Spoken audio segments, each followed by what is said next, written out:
جن پہ قرضے ہیں نا، جو تنگ دست ہیں، جو روز رکے بھیجتے ہیں دعاؤں کے کہ بڑی پریشانیاں، وہ وظیفہ سنیں، وہ وظیفہ سنیں۔ ہمارے زمانے میں وظیفے لینے کا رواج نہیں، تویز لینے کا رواج ہے۔ لینا چاہیے، تویز بری چیز نہیں، اچھی چیز ہے، لیکن زیادہ کام برکت والا کیا ہے؟ اللہ اللہ کرنا۔ ایک تابعی بزرگ، تابعی ہیں، صحابی کے شاگرد ہیں، فرماتے ہیں میں مسجد اقصیٰ میں گیا، فلسطین میں مسجد اقصیٰ میں ایک شخص کو میں نے دیکھا، بڑا نورانی چہرہ اس کا، اور بڑا اس کے وجود کے اندر عجیب سی کشش، خوشبو دور تک پھیلی ہے۔ وہ بندہ نا نماز نہیں پڑھ رہا تھا، سجدے ہی کرتا جا رہا تھا، ایک سجدہ، دوسرا سجدہ، تیسرا سجدہ، اور سجدہ کرتا تو دیر تک سجدہ کرتا، پھر سجدہ کرتا تو دیر تک۔ کہتے ہیں جب وہ فارغ ہوا تو میں نے گزارش کی، میں نے کہا بزرگو ایک بات پوچھنے کو دل کرتا ہے۔ انہوں نے کہا پوچھو۔ کہنے لگے آپ اتنے سجدے کیوں کرتے ہیں؟ کہتے ہیں میں نے پوچھا تو بزرگوں نے رونا شروع کر دیا، اتنا روئے کہ ہچکی بد گئی۔ پھر میں نے کہا حضور میں نے کوئی غلط بات پوچھ لی، آپ تو پریشان ہو گئے۔ کہنے لگے پھر رونے لگے۔ میں نے پھر کہا حضور آپ، میں نہیں پوچھتا سوال، کرتے پھر رونے لگے۔ 3 دفعہ روئے تو کہنے لگے سنو، میں رسول اللہ کا صحابی ہوں، میں نبی پاک کا، میں نے اپنے حبیب سے سنا ہے کہ جب کوئی بندہ رب کو ایک سجدہ کرتا ہے تو اللہ اس کے گناہ معاف کرتا ہے۔ ایک سجدہ کرتا ہے تو اللہ کیا کرتا ہے؟ بولیے، اللہ گناہ بھی معاف کرتا ہے، رب اسے نیکی بھی عطا کرتا ہے، اور اپنی بارگاہ میں اس کا درجہ بھی بلند فرماتا ہے۔ ایک سجدہ اور 3 فائدے، گناہ بھی معاف ہوئے، نیکی بھی ملی، اور درجہ بھی بلند ہوا۔ کہتے ہیں یہ کہہ کے بزرگ پھر رونے لگے۔ جب وہ خاموش ہوئے تو میں نے کہا حضور اگر ناراض نہ ہوں تو مجھ پر تو کیفیت ہی عجیب طاری ہو گئی ہے، آپ کے اس رنگ نے میرا بھی رنگ بدل دیا ہے، پوچھ سکتا ہوں آپ کون ہیں؟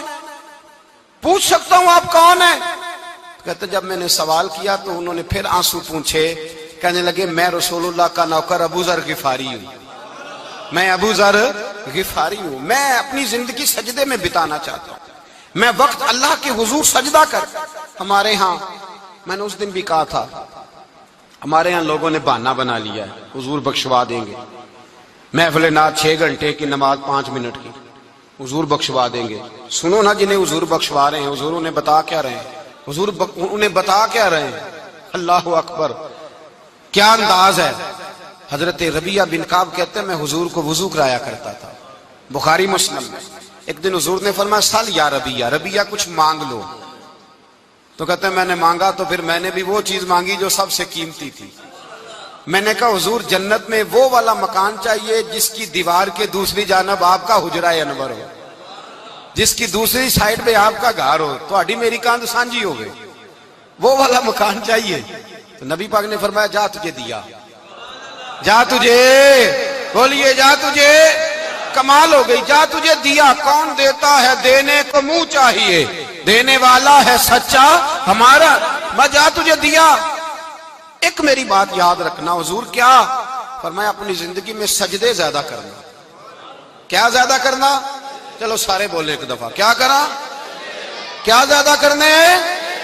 تو حضور بھی فرماتے ہیں میرا جنت میں پڑوسی وہ ہوگا جو سجدے زیادہ کر کے آئے گا۔ تو میرے بھائی اگر تو سجدہ ہی نہیں کرتا، تو اس لذت سے ہی ناشنا ہے، نماز جلدی کی، باقی سارے کام لیٹ کے، مسجدوں میں بیٹھے ہیں لوگ، خوش گپیاں چل رہی ہیں، بڑی بڑی لمبی، نماز کا وقت آیا تو چھوٹی ہو گئی، فٹافٹ کرو۔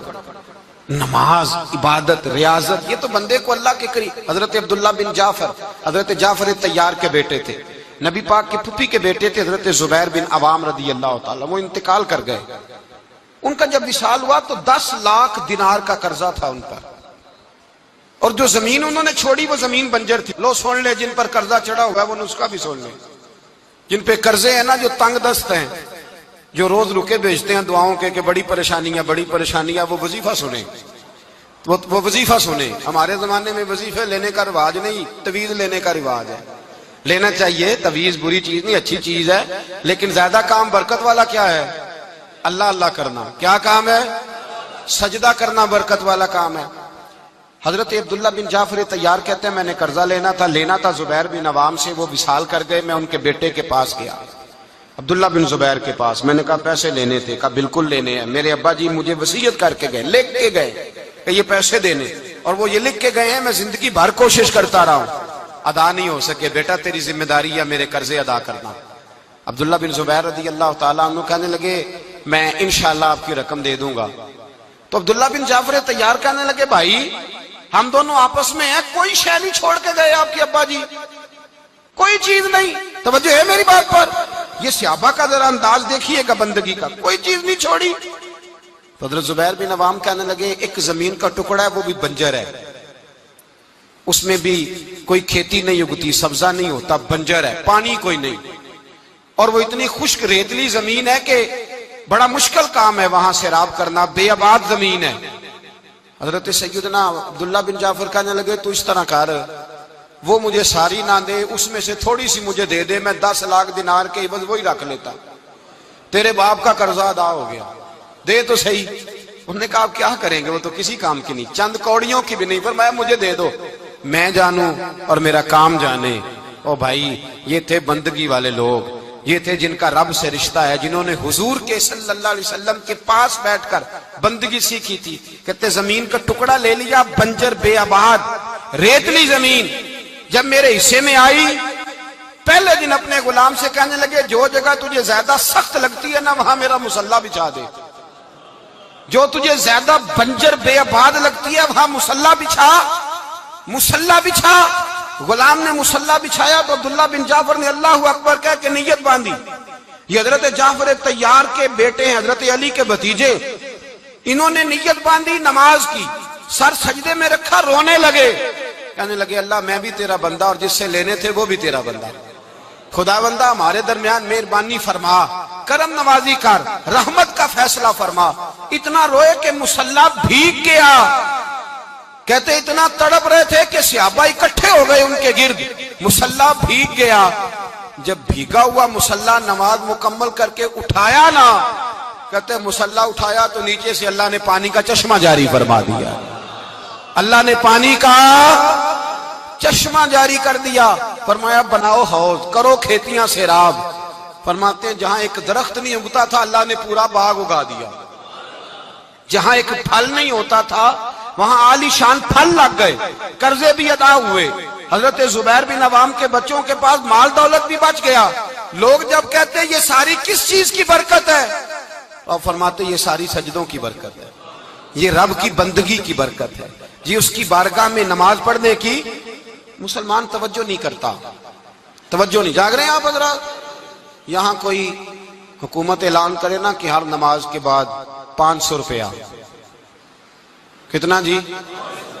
میرے خیال کسی بھی نہیں ہونا مسجد جی, آؤں گے کہ نہیں؟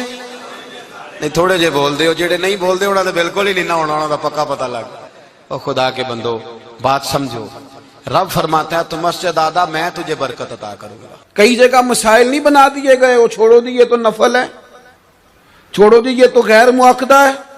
اعلیٰ حضرت فاضل بریلوی فرماتے ہیں جو نفل چھوڑتا ہے نا ایک وقت آتا ہے سنت کے ترک کرنا شروع کر دیتا ہے, اور تارک سنت ایک وقت آتا ہے کہ واجبات کو چھوڑتا ہے.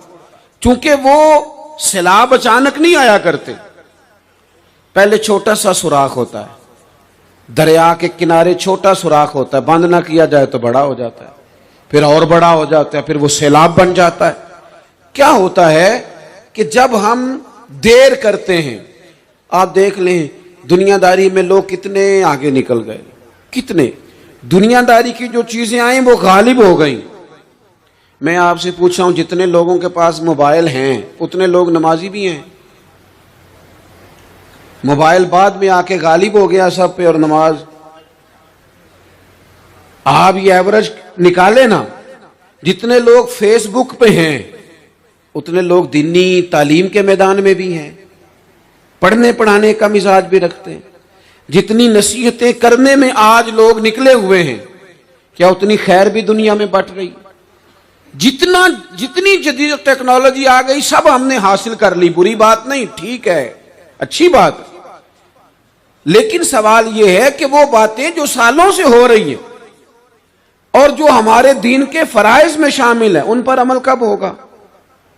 اور میں یہ بہت سارے لوگ ہیں نا دعوت دیتے ہیں کہ آپ تشریف لائیں, اس جگہ پہ آ کے کچھ بات کریں تو میں دوستوں سے کہتا ہوں تقریریں تو اب بڑی سن لی لوگوں نے، تو زمانہ ہو گیا تقریریں کرتے سنتے. سوال تو یہ ہے کہ جو سنا ہے اس پر عمل کس دن کرنا ہے؟ وہ پہلا قدم جو عمل کا ہے وہ کس دن اٹھانا ہے؟ یہ کوئی گورکھ دھندا تو نہیں ہے نا کہ نشستن گفتن برخاستن. دیکھیں نا قرآن مجید کی آیات نازل ہوتی تھی، صحابہ دوڑ پڑتے تھے عمل کرنے کے لیے. لن تنالوا البر حتى تنفقوا مما تحبون، تم بھلائی کو نہیں پہنچو گے جب تک اپنی پیاری چیز خرچ نہ کرو. تو یہ آیت ہم نے بھی سنی ہوئی ہے. میں آپ سے ہاتھ نہیں اٹھواتا، آپ خود اپنے آپ سے پوچھیں. میں اپنے آپ سے پوچھتا ہوں کب پیاری چیز لا کے خرچ کیا ہم نے اللہ کے راستے میں؟ لیکن جب نازل ہوئی تھی تو عبداللہ ابن عمر کو گھوڑا پیارا تھا، انہوں نے فوراً لا کے پیش کر دیا تھا. حضرت ابو طلحہ انصاری کو باغ پیارا تھا، انہوں نے فوراً لا کے حضور کی بارگاہ میں پیش کر دیا تھا. ہم کب یہ کام کریں گے؟ ہم سن رہے ہیں، ہمیں آتی ہے، ہم آگے بڑھا رہے ہیں، لیکن جلدی سے صحابہ کا یہ مزاج تھا کہ جیسے ہی ان تک خیر پہنچی انہوں نے عمل کر کے دکھایا. جیسے نصیحت ملی اس نصیحت پر وہ عامل ہو گئے. امام جعفر صادق رضی اللہ تعالیٰ عنہ سے ایک شخص نے پوچھا حضور میں دین کی خدمت کرنا چاہتا ہوں، تبلیغ کرنا چاہتا ہوں، کوئی طریقہ بتائیں. بہت سارے لوگ ہیں آج کل جو یہ چاہتے ہیں کہ جناب مجھے نہ کوئی آپ نسخہ بتائیں، کوئی سلیقہ بتائیں، میں دین کا کام کرنا چاہتا ہوں، دعوت خیر دینا چاہتا ہوں، کوئی طریقہ بتائیں. تو سیدنا امام جعفر صادق رضی اللہ تعالیٰ عنہ فرمانے لگے آسان طریقہ ہے، اور بغیر کسی فلسفے کے، بغیر کسی الجھی ہوئی گتھی کے سلجھی ہوئی بات ہے، بالکل طے. تو دین کی تبلیغ کرنا چاہتا ہے؟ اس نے کہا. تو فرمانے لگے بڑا آسان نسخہ ہے، اگر تو دین پھیلانا چاہتا ہے، تبلیغ کرنا چاہتا ہے تو دین پر عمل کرنا شروع کر دے. عمل کے بڑے اثرات ہوتے ہیں. عمل، حضرت باجید بستامی فرمایا کرتے تھے جس نے ہماری خاموشی سے کچھ نہیں سیکھا وہ ہماری تقریر سے کیا سیکھے گا. یہ جو عمل ہوتا ہے یہ اتنی بڑی خاموش تبلیغ ہے، اتنی بڑی. امام جعفر صادق فرمانے لگے تو عمل کر، وہ تیرا عمل کرنا. آپ پڑھیں گھر میں نماز، آپ کے بچوں کو شوق ہو جائے گا. آپ کھولیں گھر میں قرآن مجید، آپ کے بچوں کا دل لگ جائے گا. آپ بیٹھے تسبیح لے کے کہ آج میں نے آدھا گھنٹہ محبوب کی بارگاہ میں درود و سلام عرض کرنا ہے، بچوں کی طبیعت لگ جائے گی. عمل جو ہوتا ہے اس کا فیض بٹتا ہے. نیکی میں آگے بڑھنے کی جد و جہد، کوشش کرنا کہ میں ذرا خیر کے کام میں آگے نکلوں. کیا کہا حضرت عمر نے؟ کبھی ہم سنتے ہیں باتیں، کبھی اس کی گہرائی میں اترو نا. سیدنا فاروق اعظم فرماتے ہیں میری ساری عمر دوڑ لگی رہی کہ میں ابو بکر صدیق سے نیکیوں میں آگے نکل جاؤں. ساری زندگی میری دوڑ رہی، جد و جہد رہی کہ میں ابو بکر صدیق سے آگے. 2.5% زکوٰۃ ہے. عمر کہتے ہیں میں 50% لے کے آیا تھا، لیکن میں 50% پہ پہنچا تھا تو ابو بکر 100% پہ پہنچ گئے تھے، تو سارا ہی لے آئے تھے. میری دوڑ رہی، یہاں بھی دوڑ ہے. میری عزت کرو، میرے آنے پہ کھڑے ہو جاؤ، معاذ اللہ میرا اکرام کرو، میں فلاں صاحب ہوتا ہوں، قبیلے میں، برادری میں، سوسائٹی میں، سماج میں یہ نام رکھتا ہوں، میں فلاں سیاسی، سماجی، فلاحی، رفائی تعارف رکھتا ہوں، میرا فلاں معاملہ ہے. یہ اس مزاج میں دوڑ لگ گئی، اس طبیعت کی دوڑ لگ گئی. مجھے بھی مانا جائے، مجھے بھی گنا جائے، مجھے بھی شمار کیا جائے، میرا بھی نام ہو جائے، مجھے بھی اگلوں میں رکھا جائے، قرب والوں میں میرا بھی تذکرہ کیا جائے. جو دوڑ ہمیں بتائی اور سکھائی گئی تھی اس دوڑ میں ہم شریک کیوں نہیں ہوتے؟ اس میں آگے کیوں نہیں نکلتے؟ وہ جو ہمیں فرمایا گیا تھا کہ تمہیں پتہ چل جائے پہلی صف کا ثواب کتنا ہے تو تم قرآن اندازی کرو. تو یہ قرآن اندازی کس دن ہونی ہے؟ یہ والی قرآن اندازی کس دن ہونی ہے؟ لیکن وہ قرآن اندازیاں تو ہو رہی ہیں عمرے کے ٹکٹ کی. اتنے عمرے کے ٹکٹ، اتنے عمرے کے، اچھی بات ہے، اس کی بھی کوئی مخالفت نہیں، لیکن جو کام جس میں آگے بڑھنا تھا، جس میں جد و جہد کرنی، جس میں دوڑنا تھا، جس میں کاوش کرنی تھی، اس میں تو ہم پیچھے ہیں. زندگی اتنی تیزی سے گزر رہی ہے، آپ یقین کریں پیچھے پلٹ کے دیکھتے ہیں تو پتہ ہی نہیں چلتا کتنے سال بیت گئے. بھی ایسے لگتا ہے کل ہی تو ابھی داخل کرایا تھا گھر والوں نے اسکول میں، ابھی اگلے دن کی بات ہے دارالعلوم میں داخل ہوئے تھے اور اتنے سال بیت گئے، اتنا وقت گزر گیا۔ ہم عجیب مزاج کے لوگ ہیں، یہ چاہتے ہیں کہ ہمارے بچے بڑے ہو جائیں، یہ نہیں چاہتے کہ ہم بوڑھے ہو جائیں۔ دیکھیں اگر بچے بڑے ہوں گے تو لازمی نتیجہ ہے کہ ان کے بڑے، لیکن ہم دونوں باتوں میں اپنا مزاج رکھتے ہیں، بچے بھی بڑے چاہیے ہمیں اور ہم خود بھی اپنے آپ کو بوڑھا تسلیم کرنے کو تیار۔ ماشاءاللہ جی میرا بیٹا جوان ہو گیا، تو جناب آپ کیا ہو گئے؟ اب آپ بھی تو بتائیں نا، آپ کہاں پہنچ گئے؟ وہ کیا دور تھا جب کہتے تھے میرے بیٹے کو میرا جوتا پورا آنے لگا ہے۔ جیسے جیسے بچے بڑے ہوتے تھے والدین کے لہجے میں ٹھہراؤ آتا تھا، ان کی 5 نمازوں کے ساتھ تہجد بھی شروع ہوتی تھی، اشراق اور چاشت بھی شروع ہوتی تھی۔ وہ چاہتے تھے کہ ہمارے بچے ہمیں زیادہ سے زیادہ خیر کرتا دیکھیں، وہ اپنے لفظوں پر، جملوں پر، زبانوں پر، انداز پر کنٹرول کرتے تھے۔ میاں بیوی ایک دوسرے سے کہتے تھے اب لڑنا نہیں ہے، بچے اثر قبول کرتے ہیں، بڑے ہو گئے، اب ہمیں ماحول اور طرح کا بنانا ہے۔ کب آگے نکلیں گے نیکیوں میں؟ کب ہم جد و جہد کریں گے؟ کب ہم یہ والا کام کریں گے کہ نہیں اب مجھے سنور جانا چاہیے، نہیں اب میرے اندر مثبت تبدیلی آنی چاہیے، نہیں اب مزاج میں حلم، بردباری، وقار، وزاداری، یہ چیزیں مجھے پیدا کرنی چاہیے؟ کب بچپنا ختم ہوگا؟ وہ کسی درویش نے کہا تھا نا کہ میں نے 22 سال کے بوڑھے دیکھے اور میں نے 65 سال کے بچے دیکھے۔ کہا جناب کیا معنی؟ کہنے لگے معنی یہ ہے کہ بزرگی سمجھ کے ساتھ ہوتی ہے، عمر کے ساتھ تھوڑی ہوتی ہے۔ وہ تو سمجھ کے ساتھ ہے، جس دور میں سمجھ آ گئی، شعور آ گیا، سمجھ گئے بات کو۔ ورنہ بعض لوگ معذرت کے ساتھ بعض لوگ ساری زندگی سمجھدار ہونے کو تیار ہی نہیں ہیں۔ وہ کچھ ایسی باتیں کرتے ہیں جو ان کے منصب سے میچ ہی نہیں کرتی، ان کے سٹیٹس کے ساتھ وہ اٹیچ نہیں ہوتی۔ بھئی یہ بات آپ کو نہیں کرنی چاہیے تھی، آپ کا معیار یہ نہیں تھا، معیار بلند ہے آپ کا، آپ اپنے سٹیٹس کے حساب سے بات کریں گے۔ تو میرے عزیز آگے بڑھا جائے۔ اب تو کئی ہمارے کلاس فیلو چلے گئے، کئی ساتھ رہنے والے چلے گئے، کئیوں کو ہم دیکھتے ہیں وہ کہتے ہیں یار مہینوں ہو گئے چارپائی پہ پڑے، ملاقاتیں ادھوری رہ گئی ہیں، کئی باتیں ضروری رہ گئی ہیں، کئی لوگ رخصت ہو گئے، تو کیا ہم کب کس وقت ہم عبرت پکڑیں؟ بس چپ کر کے جنازہ پڑھ کے آ گئے کہ صرف اسی کا ہونا تھا، قبر پہ فاتحہ پڑھ کے آ گئے کہ صرف اسی کو دفن ہونا تھا، کسی کی کل خانی میں چہلوں میں شرکت کر کے آ گئے، کسی کی ہونی تھی میری ہونی نہیں ہے۔ اپنے اعمال میں پختگی لائی جائے، آگے بڑھا جائے۔ حضرت جابر ابن عبداللہ رضی اللہ تعالیٰ عنہ فرماتے میں نے میدان احد میں ایک صحابی کو دیکھا کھجور کھا رہے تھے۔ کتنا ٹائم لگتا ہے کھجور کھانے میں؟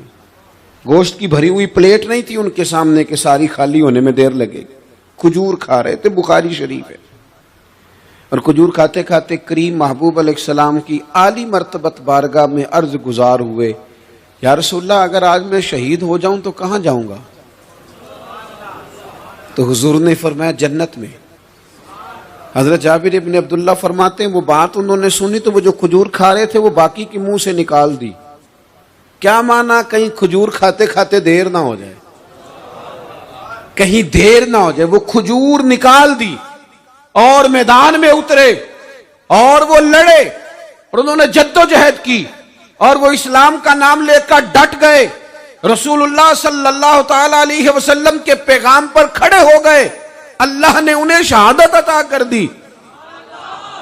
انہوں نے کھجور کھانے کا وقت بھی انتظار نہیں کیا کہ کہیں لیٹ نہ ہو جائے۔ کیا معنی ہے؟ کھجور کھانے سے پہلے پہلے اللہ نے انہیں جنت عطا فرما دی۔ ہمارا تو جناب وہ میرا پروگرام بن گیا، بس میں حج کر رہا ہوں، پھر اس کے بعد میں نے ولی اللہ ہو جانا۔ بھائی یہ بچوں کی شادی ہو جائے، تھوڑے سے کام ہے، میں پھر مسجد میں ہی ہوں۔ بھائی دلی تو بڑی دور ہے، دلی دور است۔ یہ آپ جو باتیں سنا رہے ہیں یہ تو لمبی ساری بات ہے، یہ تو کام شروع کر دینا چاہیے تھا، اس پر تو عمل شروع کر دینا، روکا کس نے؟ آپ بچوں کے بیاہ بھی کریں لیکن ساتھ حضور کی بارگاہ میں درود و سلام بھی پیش کریں۔ آپ ڈیوٹی پہ بھی جائیں، رزق حلال بھی کمائیں، پر اگر رب توفیق دینا تو سویرے اٹھ کے ایک سپارہ قرآن مجید کا تلاوت بھی فرمائیں۔ اپنے آپ کو آراستہ پیراستہ کریں نیکیوں کے ساتھ، جدوجہد کریں۔ اگر اللہ تبارک و تعالیٰ نے رزق حلال دیا ہے، اللہ کی راہ میں خیر کے ساتھ بانٹنا ہے، تو پھر اس میں جلدی کریں، پھر دیر نہ کریں۔ جوانوں، جس طرح سیر کرنے کا عمر جوانی ہے نا، کھانے پینے کا عمر جوانی ہے، اور کہیں آنے جانے کا ٹائم جوانی ہے، میں سچ بتاتا ہوں عبادت کرنے کا ٹائم بھی جوانی ہے، دین کی نوکری کرنے کا وقت بھی جوانی ہے، ذکر کرنے کا ٹائم بھی جوانی کا ہے، درود و سلام عرض کرنے کا ٹائم بھی، کعبۃ اللہ کے پھیرے کا مزہ بھی جوانی میں، اور حضور کی محبت میں رونے کا مزہ بھی جوانی میں، ان کا نام لے لے کے جینے کا مزہ بھی جوانی میں، ان کے تذکروں کا مزہ بھی جوانی میں۔ عشق لگا سی کھیڈاں کھیڈ دینوں تے مینوں کھیڈاں پل گئیاں، میں کجل پایا سی یار دے ویکھنے نوں، پھر او دی یاد وچ روندیاں ہی ڈل گئیاں۔